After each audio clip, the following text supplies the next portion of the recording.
Hey, Coach. Obviously a little disappointed with the results from last week, but kind of what did you take from those two games, and what are you guys working on this week to change course? Well, both those games turned out to be great learning experiences for us. Played a very, very good Stanford team. Held them to 2 goals. We're in the game.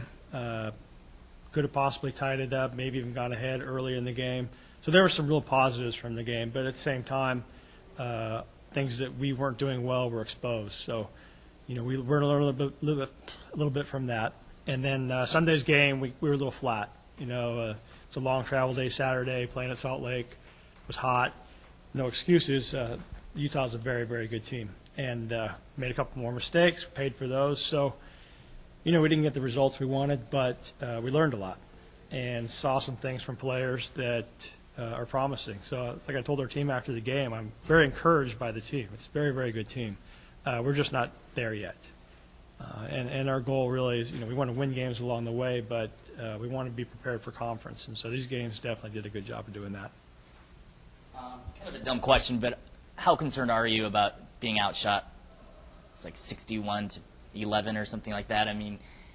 Is that just they expose your weaknesses, or how do you change being outshot by almost 50? Well, it's kind of the way we're playing right now. We're not generating a lot of attack, but the statistics are kind of misleading a little bit. I'll just use the Stanford game as an example. They took a lot of shots, but they took shots from places where we wanted them to take shots. They weren't dangerous.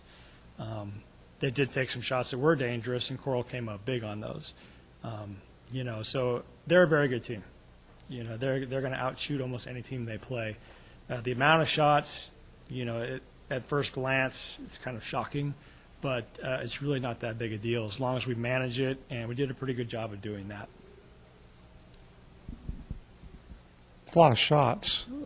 Your goalkeeping, was it that good? Because you're only 2 goals per game. Yeah, well, it's one of those things where, we train our goalkeepers to manage or, defend and force the other team into places where it's easy for them to make saves. Mm-hmm. And our keepers have done a pretty good job of that for the most part. Now, yesterday's game, we just flat out made a couple of mistakes and handed them some goals. But outside of that, they're getting shots off, but they're all manageable shots. So, 2 goals a game. Obviously, we'd rather give up none and score 2 goals a game, but we'll get there. Is it the number of shots? Is it a personnel change, scheme change, or experience change, or just time? We have a whole new midfield from last year. At one point in the Utah game, I think we had 7 freshmen on the field. So it's kind of I wouldn't say a growing year, but it's a year where we're trying to get players seasoned a little bit, get used to how we want to play. And what we're doing now is a little different than in the past, where we're dropping off a bit, looking to counterattack. So we're dropping off a little too much right now, not defending as well as we should, so we're giving up the shots. But we just need to tweak a few things a little bit, and it'll make a big difference.